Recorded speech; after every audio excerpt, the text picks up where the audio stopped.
আজকে মনোনয়নপত্র জমা দেওয়ার পর আপনি তো একেবারে আনুষ্ঠানিকভাবে একজন প্রার্থী হয়েছেন, সেই ক্ষেত্রে কাপাসিয়াবাসী এই গাজীপুর ৪ আসনের সাধারণ ভোটারদের উদ্দেশ্যে আপনার অভিমত এবং আপনি আগামী দিনে নির্বাচিত হলে আপনি কি করবেন কাপাসিয়ার জন্য?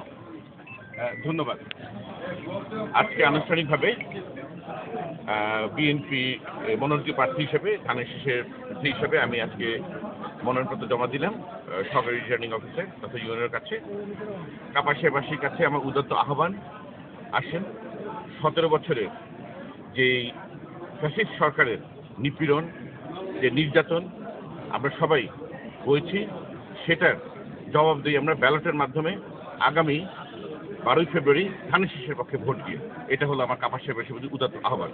এবং ইনশাল্লাহ আমি নির্বাচিত হলে সুনির্দিষ্ট 5টি লক্ষ্য রেখে আমি এগোবো, এবং সেগুলো হলো আপনার পরিবেশ বান্ধব কারখানা, শিল্প কারখানা স্থাপন, মাদকমুক্ত কাপাসিয়া, শিক্ষাঙ্গনের নৈরাজ্য বন্ধ, আপনার ফ্যামিলি কার্ডের মাধ্যমে প্রান্তিক পর্যায়ে পরিবারদেরকে সহায়তা প্রদান, এবং কৃষি আধুনিকায়ন, কৃষিক্ষেত্রে আধুনিকায়ন, এই 5টি বিষয়ে আমি বিশেষ নজর দিব। নির্বাচনের পক্ষে আপনি কতটা আশাবাদী?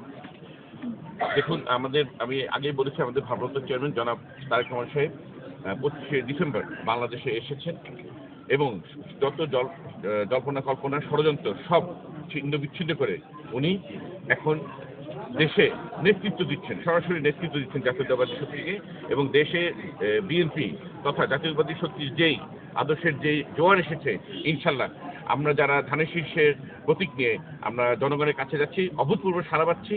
দেশের মানুষ মুখিয়ে আছে যে কবে তারা ধানের শীর্ষ মার্কে একটি ভোট দিয়ে বিএনপিকে সরকার গঠনের ক্ষমতায় আনবে।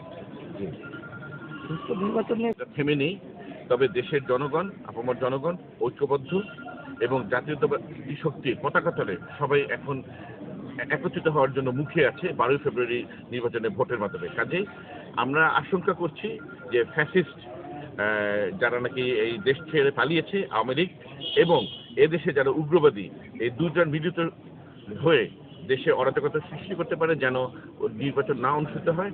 কিন্তু এদেশের জনগণ তাদের ভোটাধিকার যে কোনো উপায়, যেহেতু তারা অধিকারটা আদায় করে নিয়েছে 12 ফেব্রুয়ারি, সেই ভোটাধিকার প্রয়োগের মাধ্যমে ইনশাল্লাহ বিএনপিকে জয়যুক্ত করে এই নিশ্চিত করবে দেশের গণতান্ত্রিক পদযাত্রা। প্রতিদ্বন্দ্বী হিসাবে জামাতকে কিভাবে দেখছেন?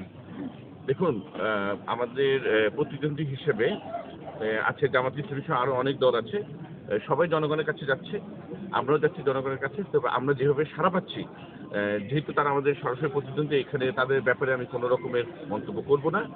আমরা জানি যে জাতীয়তাবাদী আদর্শে আমরা যারা এগিয়ে যাচ্ছি, জনগণ আমাদের পিছিয়ে আছে, এবং জনগণের অকুণ্ঠ সমর্থনে আমরা ইনশাল্লাহ বিজয়ী হব। নির্বাচনে এখনো পর্যন্ত লেভেল প্লেয়িং হবে বা হচ্ছে, বা আপনাদের কোনো মানে বাধা প্রয়োগ হচ্ছে কিনা, এরকম আপনাদের আশঙ্কা রয়েছে কিনা? বাধা আসলে আছে কিনা? আমরা এখন তো মাত্র আমাদের যাত্রা শুরু, এবং আনুষ্ঠানিকভাবে প্রতীক বরাদ্দ হবে 21 তারিখ ইনশাল্লাহ, 21শে জানুয়ারি। আমরা এখন তো আপনারা জানেন যে নির্বাচন আচরণবিধি অনুযায়ী প্রচার প্রচারণা করা যাচ্ছে না। আমরা এখন আমাদের সংগঠিত করছি, নির্বাচন পরিচালনা ব্যবস্থাপনা কীভাবে করা যায় সেই ব্যাপারে আমরা সংগঠিত হচ্ছি, এবং আশা করছি যে একটি উৎসব মুখর পরিবেশে, যে এরকম আশঙ্কা অনেকে করছেই আমরা, যে এখানে আপনার নির্বাচনকে বাধাগ্রস্ত করার জন্য বিভিন্ন ষড়যন্ত্র হচ্ছে, সেইগুলো সব ষড়যন্ত্র মোকাবেলা করেই আমরা আসলে কামিয়াব হব। ধন্যবাদ। Thank you.